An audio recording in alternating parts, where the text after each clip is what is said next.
जय हिंद, वंदे मातरम, जय श्री राम, हर हर महादेव।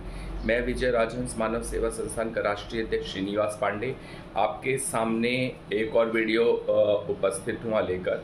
और ये वीडियो का बनाने का मुख्य उद्देश्य है कि हमारा शिक्षा स्तर आज कहाँ जा रहा है, शिक्षा का स्तर कितना बिगड़ गया है और किस शिक्षा के स्तर को सुधारने की कितनी आवश्यकता है। आज जिस तरह से पेपर लीक हो जाते हैं और मतलब थोड़े से चंद पैसों के लिए पेपर को लीक कर दिया जाता है, वो बहुत ही निंदनीय अपराध है, एक बहुत बड़ा भयंकर अपराध है।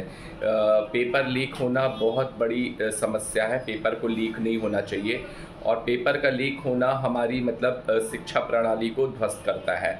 और आप अपने निजी स्वार्थ के लिए पेपर को लीक कर देते हैं तो उन विद्यार्थियों के साथ आप गलत करते हैं जिन्होंने साल भर मेहनत की है, पढ़ाई की है, बहुत ज़्यादा अपना समय दिया है पढ़ाई में और इस दृष्टि से पढ़ाई की है कि वो बड़े होकर कुछ ना कुछ बनेंगे। उनको कितना दुख होता है जब पेपर लीक हो जाता है। पेपर का लीक होना बहुत बड़ा है, तो सभी को अपने अंदर भ्रष्टाचार को ख़त्म करके पैसे की लालच को त्यागना चाहिए और उन विद्यार्थियों का सोचना चाहिए कि वो इतनी मेहनत से पढ़ रहे हैं। हो सकता है जो पेपर लीक में जिसका हाथ हो उस आपका बेटा भी बोर्ड की परीक्षा दे रहा हो, तो आप अपने बेटे के साथ भी अन्याय कर रहे हैं। आपका बेटा भी पढ़ रहा हो तो आप अपने बेटे के साथ भी अन्याय कर रहे हैं। तो पेपर लीक होना बहुत ही इसकी हम सब भर्त्सना करते हैं और पेपर लीक होना नहीं चाहिए, क्योंकि शिक्षा जगत में सुधार की बहुत आवश्यकता है। आज भारत में शिक्षा का स्तर को सुधारने की बहुत ज़्यादा ही आवश्यकता है, जिसके कारण हम उस श्रेणी में आए हैं देश के जहाँ पे हम रशिया को, जापान को कम्पीट कर सके।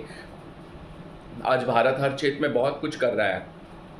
भारत में योग्यता की कमी नहीं है और लेकिन कुछ मतलब हमारे ब्रेन ड्रेन हो जाते हैं और अन्य राष्ट्र के काम में आते हैं। लेकिन हमें ये ध्यान देना होगा कि हम अपने शिक्षा स्तर को कितना और सुधार सकें, और इस तरह से पेपर लीक होने की जब घटना होगी तो हमारा शिक्षा स्तर कभी भी नहीं सुधर सकता। तो सरकार को भी ये ध्यान देना होगा, इस पे संज्ञान लेना होगा, लगाम कसनी होगी कि आखिर कहाँ चूक हो जाती है जिससे पेपर लीक हो जाता है। पेपर को लीक होने देने नहीं है हमें। अगर हम पेपर को लीक होने देंगे तो हम मतलब अपने पैर पे खुद कुल्हाड़ी मार रहे हैं। हमारा शिक्षा का स्तर कभी भी ऊंचा नहीं होगा। तो हमें ऐसे व्यवस्था करनी चाहिए, सुदृढ़ व्यवस्था करनी चाहिए जिससे पेपर लीक होने की संभावना न हो। और शिक्षा में भी थोड़ा बहुत हमें बदलाव की ज़रूरत है। आज शिक्षा में व्यापारीकरण हो गया है। आज शिक्षा को लोग बेच रहे हैं। जो पहले के ज़माने में शिक्षित होते थे तो लोगों को ज्ञान होता था, चाहे वो सरोजनी नायडू हो, चाहे सुभाष चंद्र बोस हो, इनकी पढ़ाई बहुत श्रेणी होती थी। ये कहीं कोचिंग क्लास नहीं लेते थे, ना ही ये पढ़ते थे। ये सेल्फ स्टडीज से ये बहुत ज़्यादा ज्ञान अर्जित करते थे और इनके अंदर एक लगन होती थी। लेकिन आज लोगों को शिक्षा को व्यवसाय बना दिया गया है, तो इसमें भी सुधार होने की बहुत ज़रूरत है। सरकार को संज्ञान लेना चाहिए कि लोग शिक्षा के नाम पर व्यापार ना करें। कोरोना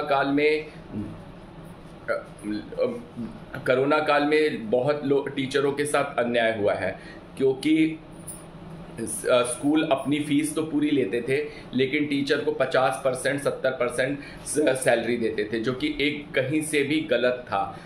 टीचर को 50% सैलरी, आप उनसे ऑनलाइन क्लासेस लेते थे, ऑनलाइन में बहुत काम लेते थे, लेकिन आप उनको 50% सैलरी 70% दे देते, तो मतलब अपना गुजारा कैसा ले।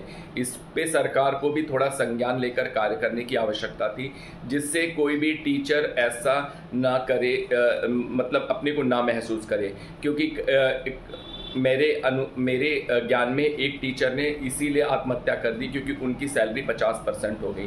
तो स्कूल को भी ये सोचना चाहिए, थोड़ा सा लॉस आप सह लें, अपना थोड़ा सा घाटा सह सकते थे लेकिन आपने ऐसा किया नहीं। तो स्कूल को ये सोचने का विषय था, किसी एक परिवार का पूरा संसार उजड़ गया, ये बहुत बड़ी चिंतनीय विषय है। तो हमें किसी परिवार को उजाड़ने नहीं देना है, हमें किसी परिवार को बसाना है। तो ये स्कूल को भी थोड़ा सा सोचना चाहिए। आज इंसानियत कहाँ चली गई है? आज इंसानियत क्या सिर्फ पैसे पे ही सीमित रह गई है? इंसानियत नाम की चीज़ भी होती है इस दुनिया में। इस बात को आप थोड़ा सा ज्ञान दें, आप इस बात का संज्ञान लें और इस बात को सोचें कि इंसानियत से बड़ा कोई धर्म नहीं है और हर चीज़ प्रभु के खाते में जा रहा है। जो जैसा हम करेंगे वैसा हम बोएंगे। तो हमें शिक्षा के स्तर को बढ़ाना होगा, शिक्षा के स्तर को बहुत ज़्यादा इंक्रीज करना होगा, जिससे हर व्यक्ति रोजगार मिले, बेरोजगारी की जगह ना बचे। जब हमारा शिक्षा का स्तर सुधरेगा तो बेरोजगारी की जगह नहीं बचेगी और हर लोगों को रोजगार मिलेगा। लोग बेरोजगारी का डंका तो पीटते हैं लेकिन खुद फॉर्म तक नहीं भरते हैं, पढ़े लिखे नहीं होते हैं और बेरोजगारी का डंका पीटने लगते हैं। तो आप किससे मांग रहे हो रोजगार? जब आप अपने काबिल बनोगे तभी ना आप रोजगार बनोगे। जो काबिल होते हैं उन्हें कहीं ना कहीं रोजगार मिल जाता है और वो अपनी भरण पोषण कर ही लेते हैं। तो ये तो मतलब अगर आप में काबिलियत ही नहीं है तो आप बेरोजगारी का डंका क्यों पीटते हो? तो आप फॉर्म भरते नहीं हो, कुछ अप्लाई नहीं करते हो, लेकिन झंडा गाड़ के बैठ जाते हो कि बेरोजगारी बढ़ रही है, बेरोजगारी बढ़ रही है। अरे अपने अंदर शिक्षा को लो, शिक्षित हो और तब आप सरकार से कंप्लेन करो कि हाँ सरकार आपको रोजगार नहीं मुहैया करा रही है।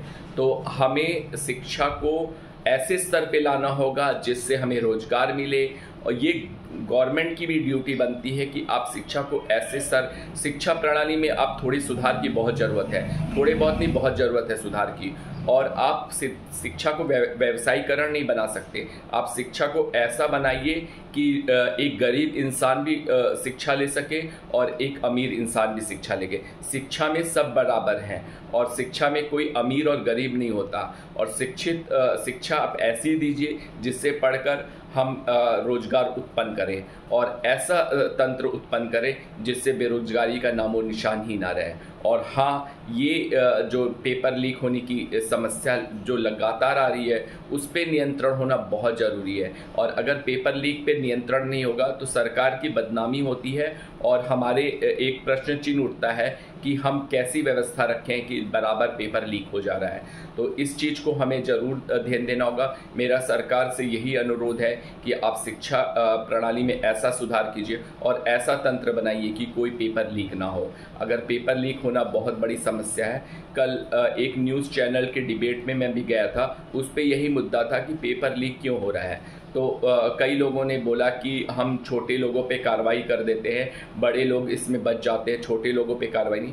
उनकी कुछ हद तक बातें मुझे सही भी लगी कि हम छोटे लोगों को पकड़ते हैं, छोटे लोगों पे कार्रवाई करते हैं, बड़े लोगों को हम क्लीन चिट दे देते हैं। तो बड़े लोगों को क्लीन चिट हमें नहीं देनी है, हमें पूरी ऐसी कमेटी बनानी है जो कि सही रूप में मतलब इन्वेस्टिगेशन करे और उस चीज़ को उजागर करे कि आखिर इसमें दोषी कौन है, क्योंकि दोषी को सज़ा मिलनी चाहिए, एक निर्दोष को नहीं।